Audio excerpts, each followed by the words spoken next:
Hey, welcome to this episode of The Complete Advisor. So glad that you have chosen to join us today. Very special episode. I think this is a X's and O's offensive line, like fundamental episode. And what I mean by that is our guest, we're going to walk through, and I'll introduce Ed here in just a second. So our topic today is that very first time we meet with a prospect. It's the introductory meeting. We're going to talk with Ed about his practice, very successful practice out on the coast, but we're going to talk about, how do you know if it's a fit? How do you know if they're simpatico with what you want to do? How do you level set expectations? How do you make sure that, that what they're looking for you can deliver, or, are they even the person you want to deliver it with? So with that being said, Ed Botelho, welcome to the podcast. Great to have you here, man. Thanks for having me. All right, we're flying. We're just flying right at you here. Ed, Ed's been visiting us today, and we just said, hey, let's get him on the air. Okay, so Ed, in 60 no seconds. preparation, by the way. None. That's better. This is real. Yeah. In 60 seconds, give us your bona fides. Tell us a little bit about you. Yeah, so I have a retirement income distribution planning firm in Bristol, Rhode Island, near Providence, Rhode Island area. We focus on how to maximize, which is why my firm's name is WealthMax. Nice. How to maximize our clients' wealth in regards to retirement income strategies, whether it's maximizing Social Security or maximizing their IRAs. How to do that in a tax-efficient manner. And so we only focus on, I think my youngest client is 53, my oldest is like 82. So we strictly focus on retirement and how to maximize their income. Love it. How are you getting in front of people? Seminars, workshops and seminars, and some referrals, a lot of referrals. A lot of people are referring their friends and family to our seminar, and about 95% of my clients are coming from seminars, and I'm doing 43 this year. I'm aggressively doing some seminars, and it's been working well, and it's a good marketing strategy for me. Man, you're taking me down a rabbit hole. So are you feeding them, or? No. I don't feed them. I bring cookies, a few chips, sodas, waters. Hour and 15 minutes. They're out of there. They get massive value. About half of those people want consultations, and then they come to our meeting, or we do it via Zoom, and then that's where the discovery meeting has occurred. Boom. Okay. So you definitely are coming back, because we need to talk about. You just said about 6 things we need to talk through. Okay. Okay. So you've met them. Let me back that up. They've seen you, because they're in the seminar crowd, they're in the workshop crowd. They've met you. They said, "Hey, I want to meet Ed." Yep. And let's go with a non-Zoom person, because that's a fascinating topic in and of itself. It's the best. We're going to come back to it then. Yeah. Okay. So your first meeting, they come in, or actually they pick up the mouse pad, the mouse, and they're talking. So boom, hi, I'm Ed. Welcome to the office. So what happens? Yeah, really it's a discovery meeting. So my pure objective in that meeting is to create massive value, answer any questions or concerns that they have following the seminar. So I give everybody a free consultation that attends my seminars, a free 1-hour consultation. At that point, my job is to answer any questions that they have, or that may have became about from the seminar, okay? And then present massive value. That hour is to basically, it's their hour, right? And my main goal in that is to take their concerns and their questions, and we kind of use the analogy as them being little bonfires or little pit fires, and we try to make them a bonfire. Nice. Because people don't move when they have problems, people move when they have pains. And so a lot of people don't know that problems can become pains throughout their retirement. And so my sole focus in that discovery meeting, that first meeting, is to answer any questions that they have, but also develop bonfires with their pains and start really drilling into some of the things that they're concerned. And then ultimately that's how they become a client. Now, so do you have, let me ask you this, do you have any specific or favorite questions that you like that you've honed through the years here? Yeah, tell me more, right? So if someone has a tax concern, or they want to talk about a Roth conversion, the first thing that I usually say is, hey, tell me more about that. Why do you think a Roth conversion is appropriate for you? The second thing is, well, how do you think that can affect you, right? If taxes do go up, or if taxes stay the same, how are your IRAs affected in the sense of what you are concerned about. Yeah. And I just keep drilling. I take about 3 or 4 problems and I really turn them into pains. And, people say it, right? Advisors, in training, the fact finding is the most important thing. I actually don't agree with that. I think making them believe that they have a problem and that it is a pain, is the most important thing. The fact find, I do about 5 or 10 minutes at the end. Okay, you mentioned that you had a few IRAs, 401ks. What does that look like? What's your net worth? Do you have any debt? I take about 5 to 10 minutes at the end of my discovery meeting and learn about the client. My main focus in that meeting is to answer questions and really ask a lot of questions too. What do you have them, with that being said, so what do you have them, what kind of homework are you doing ahead of time? So like my wife Paul and I, we're coming in at 5 o'clock. How much detail do you have on me if you're doing fact finding at the end? That's interesting. Yeah, well, my admin calls them in the beginning to basically set them up for the meeting. They bring in any type of information that they have, whether it's IRAs, 401ks, Social Security reports, and we look at that, like I said, at the very end, right? So they know we're going to get to that, but that's less important. I want to know where you are today, where you want to be, and how you plan on getting there. And I want to know all the questions and concerns you have while your plan, right? You never met me before. What's your plan on how you're going to get there? How are you never going to run out of money? How are you going to mitigate market risk? How are you going to be protected from interest rate fluctuations as CDs start to mature, right? And those are some of the questions that we ask them. So again, little fires turn into bonfires. Yeah, that's interesting. So I wouldn't quite say it's like you're coming in cold, but in a way, you're not putting any. Tell me if I'm picking this up right. You're not putting any preconceived notions in your head. No, yeah, that's right. I mean, think about it. If you go to a financial advisor and they're just talking to you about your assets and they're asking you, what do you have? How'd you get there? What are you contributing? That's boring. Yeah. They already know what they have, right? When they're leaving that hour and they're saying, well, did I get any massive value? Do I have any concerns? As advisors, our job is to make people act, right? And so procrastination, right? It's huge, right? It's famous, right, for everybody. So we know that if they don't act, that Roth conversion, that's never going to happen. Right. Yeah. So we need those. They know taxes are an issue inside their retirement. They know that 90% of their portfolio is tax deferred. They need to start doing Roth conversions, especially if they think taxes are going up. So I need to make them feel that pain. Hey, what happens if taxes do go up? I don't care how much you have in your IRA. It could be $100,000, could be $1 million.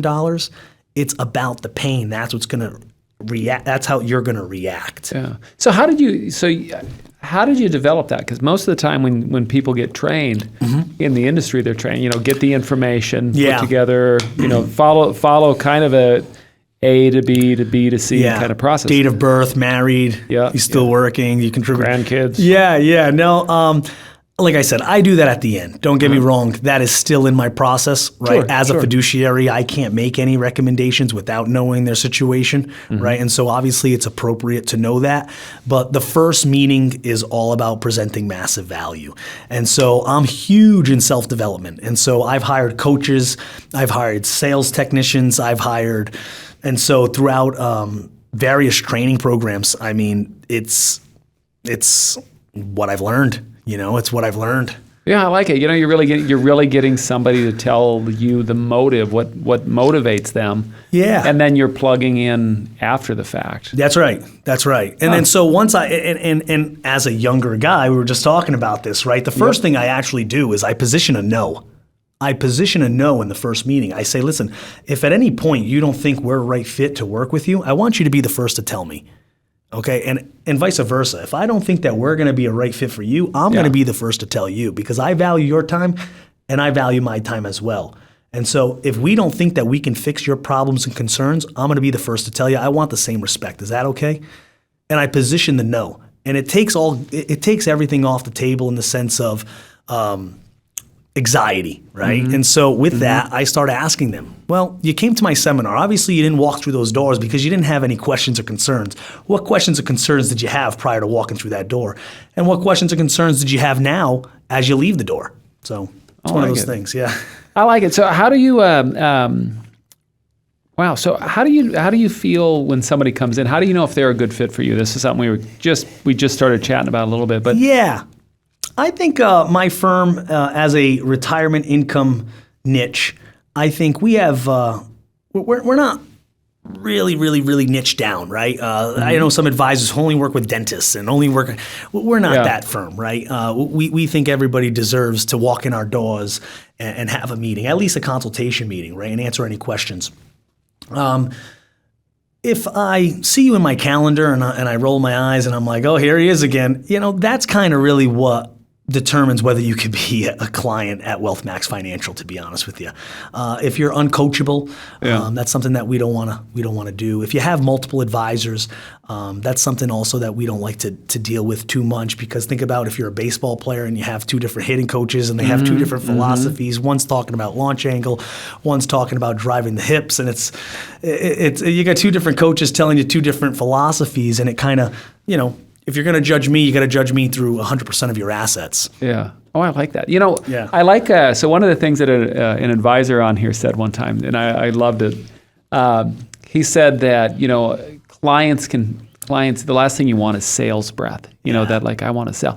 And that positioning the no. Yeah. I mean, that puts them on notice that says, hey, I want to work with you, but I don't need to work with you. And that's one of the things that I say. And I say, listen, at the end of the day, some people know that they need help, and they're interviewing me. And in this discovery meeting, they believe they're sitting across the table or sitting on the side of the table, and they're interviewing me at the same time I'm interviewing you.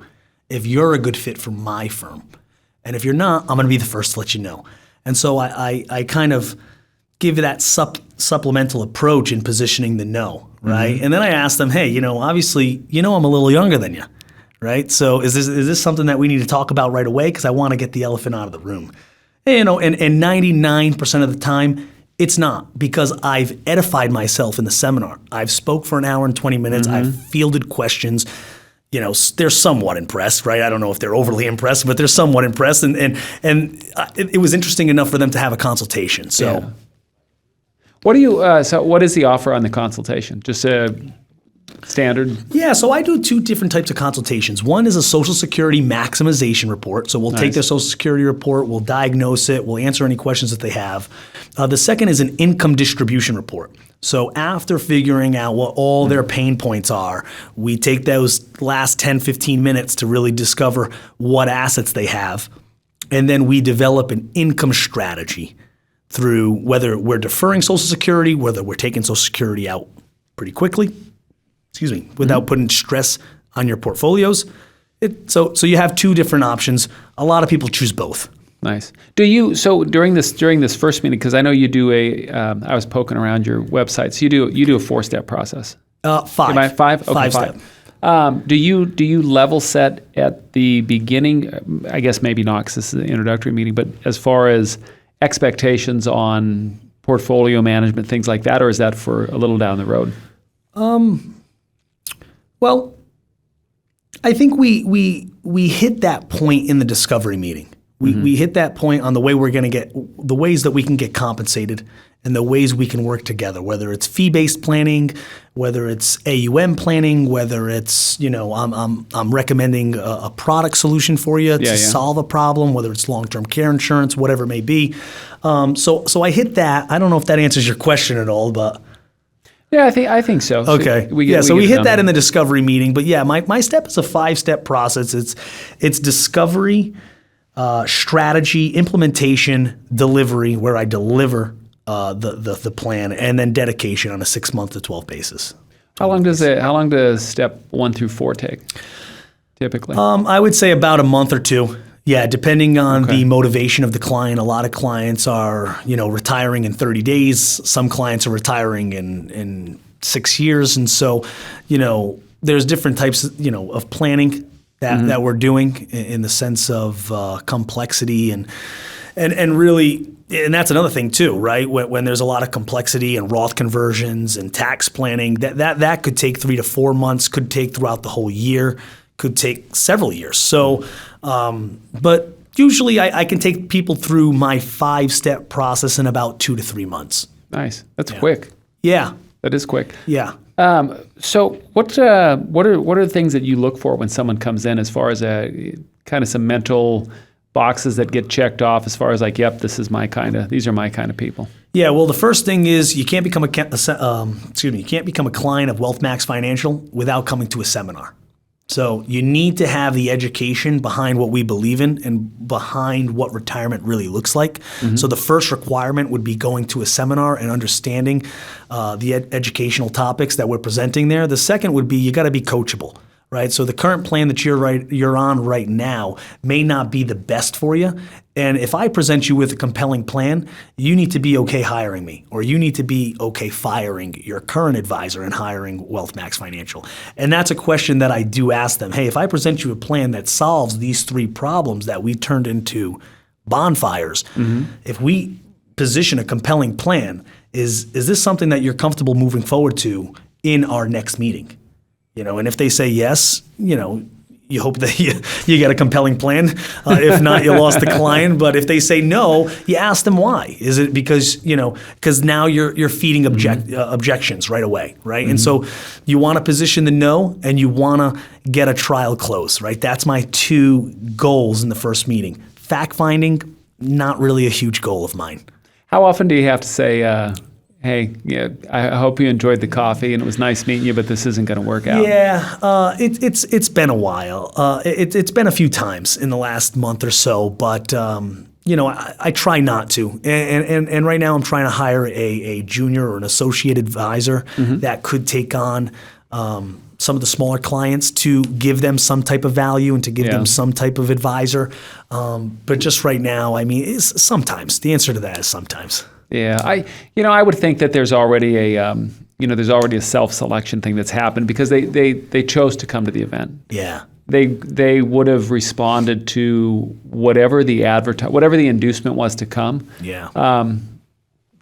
Deep down, even down to the colors you choose, that you're kind of winnowing down, and then them deciding to come into the office, they're answering a lot of questions about themselves that you would want to know. Yeah, I think the seminar is the number one way to bring on clients, and it's because you're spending an hour and a half with them without any sales. Right? You're just providing education and value. Yeah. And when they ask for the consultation, that means they like you.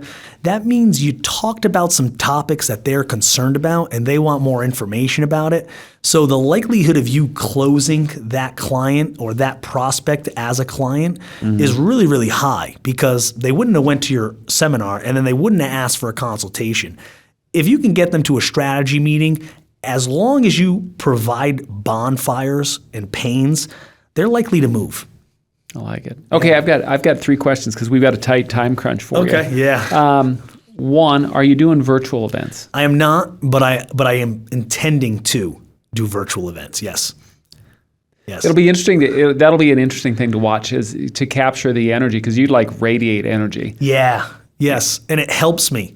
I was actually just talking to him. It's the in-person events, in my opinion, is more effective than the virtual, right? We're talking to people out after, before the events. We're developing rapport. We're getting people to laugh. We're shaking hands. We're handing out business cards. They can smell your cologne. They can see you move, your physicality. You lose all that. Yeah, you lose all that. And so that's a part, especially being a younger advisor. If you're an older advisor, you've been in the industry for 10 years, 20, 30 years. I've been in the industry for 10 years. But if you've been in the industry for 20, 30 years, maybe you don't need that. Maybe they can just check you out on broker check and, whatever it may be, right? But for me, I need that added element. Well, that dynamic. You're a dynamic dude. Yeah. The other thing with your age, though, I think that's a huge advantage, because if I'm sitting there and I'm working with somebody if I'm working with an advisor that's, say, 10, 15 years older than me, I'm thinking you might end up taking the dirt nap before I'm halfway through retirement. I need somebody that's going to be here. Yeah. Yeah, no, and that's one of my topics that I talk about in the seminar, is that the average advisor, I think, and I don't know if this is true right now, but it was 63 or 64 years old. Sounds about right. And I think it is about right. But that's not updated stats, so don't quote me on that. But it's about 63 to 64 years old. And, they're likely to retire when you retire. Yeah. So, I don't know. Yeah, it doesn't put you in a comfortable position. Okay, second question for you. You mentioned that you're doing it sounded like you're doing a fair bit of introductory meetings virtually. Yes. Yeah, because I am doing my seminars not only locally. I'm driving an hour and a half, Gotcha. 2 hours. So I'm not asking them to come to my office if I'm commuting an hour. Sure. I don't think it's necessary, especially with technology as today. I think Zoom is more appropriate. Some of those clients decline the Zoom and they do drive an hour, right? And so that's interesting too. At that point, you know that they really like you.